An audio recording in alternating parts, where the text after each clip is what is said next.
വിശുദ്ധ മരിയ ഫൗസ്തീനായുടെ യേശു ദർശനങ്ങൾ. എന്നാൽ മുൻപ് ഈ വൈദികൻ തന്നെ എന്നെ പല പരീക്ഷണങ്ങൾക്കും വിധേയയാക്കിയതാണ്.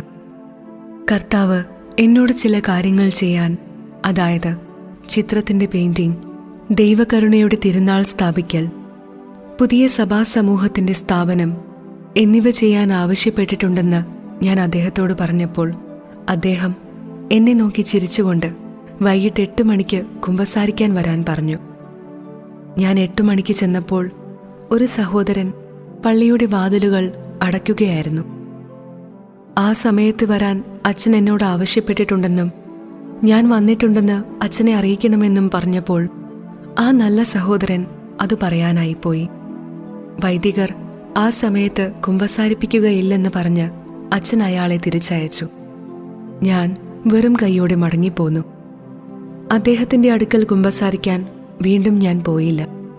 എന്നാൽ 1 മണിക്കൂർ മുഴുവനും ഞാൻ ആരാധനയിൽ ചെലവഴിച്ചു. അദ്ദേഹത്തിനു വേണ്ടി ചില പരിത്യാഗങ്ങളും ചെയ്തു. അദ്ദേഹത്തിന് ആത്മാക്കളെ മനസ്സിലാക്കാനുള്ള വെളിച്ചം ലഭിക്കാനായി പ്രാർത്ഥിച്ചു. എന്നാൽ ഫാദർ സുപ്പോച്കോ പോയപ്പോൾ പകരക്കാരനായി അദ്ദേഹമാണ് വന്നത്. എനിക്ക് അദ്ദേഹത്തിൻ്റെ അടുക്കൽ കുമ്പസാരിക്കേണ്ടതായി വന്നു.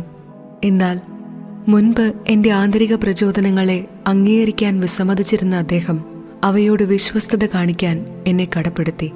ഇപ്രകാരം ദൈവം ചില കാര്യങ്ങൾ അനുവദിക്കുന്നു. ദൈവം എല്ലാറ്റിലും മഹത്വപ്പെടട്ടെ. എങ്കിലും അഹങ്കരിക്കാതിരിക്കാൻ വളരെ കൃപ ആവശ്യമാണ്.